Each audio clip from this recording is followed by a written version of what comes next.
की गंगा बहे जहाँ पर वह घर स्वर्ग समान है। प्रेम की गंगा बहे जहाँ पर वह घर स्वर्ग समान है।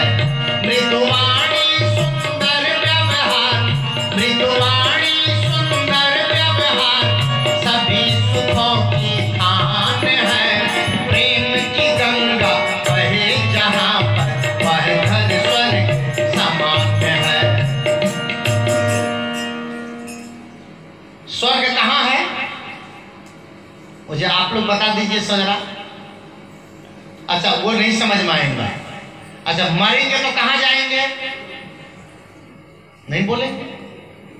भानपुरी के लोग नहीं बोलते हैं। बोलो तो ऊपर जाएंगे। मरेंगे तो कहाँ जाएंगे?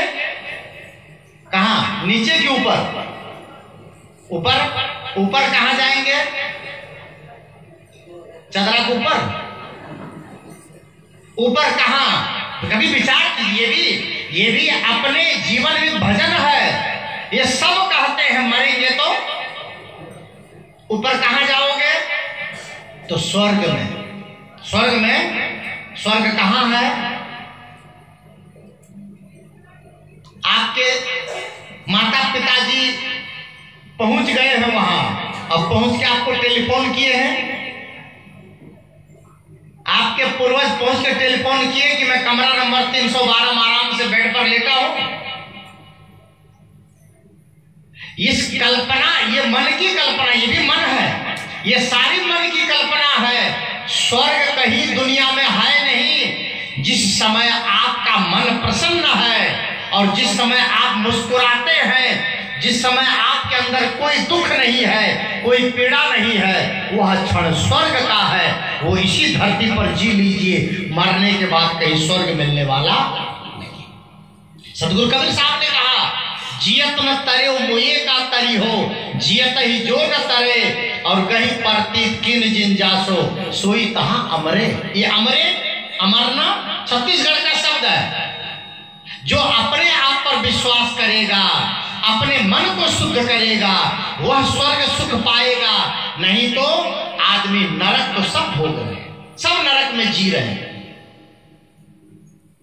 स्वर्ग मरने, मैंने एक बार एक जगह पूछा स्वर्ग कौन कौन जाना चाहते हैं? यहां भी पूछ रहा हूं कौन कौन है जो स्वर्ग जाना चाहते हैं? सबने हाथ खड़ा कर दिया, सबने कर दिया। मैंने कहा कब जाना चाहते हैं? उसी दिन बुला लूंगा विमान को। कब जाना है स्वर्ग? तो पीछे से डोकरा कहा था मरबो तब न साहब, मरेंगे तब स्वर्ग चाहिए और जीते जी नरक चाहिए। ये बड़ी विडंबना है कि मरने वाले को स्वर्गीय लिखा जाता है, जबकि उसके बारे में पता नहीं है कि कहां गया। ये है कोई पता? अच्छा स्वर्ग में रहने वाले सुखी है कि दुखी? सुखी है। फिर दुख के साथ क्यों लिखते हैं? बड़े दुख के साथ सूचित करना पड़ रहा है कि फलाने तारीख को मेरे पिताजी का स्वर्गवास भी हो गया। आपको दुख भी बहुत है। कभी विचार नहीं किया आपने, कभी चिंतन नहीं किया आपने, कभी सोचा नहीं। बंधुओं स्वर्ग जी लीजिए, जी लीजिए। मरने के बाद कागज में लिखा जाएगा। जीना हो तो जीते जी स्वर्गीय बनिए, मरने के बाद कागज में लिखा जाएगा। ये मेरा वाक्य है। मेरा आश्रम किशनगढ़ राजस्थान में गार्डन आश्रम, आंगन में गार्डन है। वहां तो पथरीली जगह, पहाड़ी एरिया है। जेसीबी से खुदवा करके 40 किलोमीटर दूर से मिट्टी मंगवाई। दिल्ली से मैंने घास मंगवाई, स्पंज वाली 60 रुपये फुट की घास मैंने लगवाई आंगन में। एक तरफ पार्किंग, एक तरफ गार्डन है। बहुत फूल पौधे हैं। लोग आते थे फूल तोड़ लेते थे। मैंने लिखवाया पेंटर बुला के, बिना अनुमति के फूल पौधों को स्पर्श न करें। पेंटर ने कहा गुरुजी दूसरी तरफ कुछ लिखवा दीजिए, अंदर कोई आए तो वो भी कुछ पढ़ ले। मैंने यही वाक्य लिखवाया, जीते जी स्वर्गीय बनिए, नहीं तो मरने के बाद कागज में लिखा जाएगा। सोचिए, अगर आप लोगों को ये प्रचार करते हमारे सत्संग कराने वाले प्रिय मिलन जी और क्या क्या नाम है नहीं याद है सबका, और ये लोग प्रचार करते पंपलेट में देते आपको कि हमारे गांव में 2 दिनों का सत्संग समारोह हो रहा है जिसमें किशनगढ़ राजस्थान से स्वर्गीय गौरव साहब पधार रहे हैं।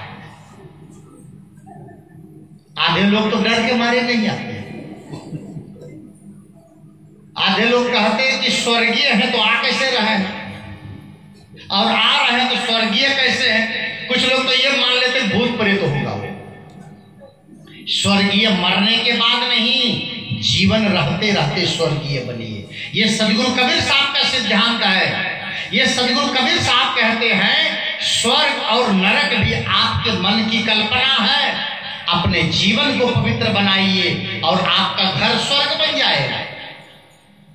मंदिर को लोग धोते हैं, पखारते हैं, पूजा करते हैं, और घर को लोग गंदा करते हैं। घर मंदिर नहीं है क्या? आप मंदिर में कितने घंटे रहते हो? 2 घंटे, 4 घंटे, और घर में कितने घंटे? 12 घंटे, 16 घंटे। घर तो बड़ा मंदिर है आपका, लेकिन यह बात मन कब मानेगा? मृदुवाणी सुंदर व्यवहार सभी सुखों की खा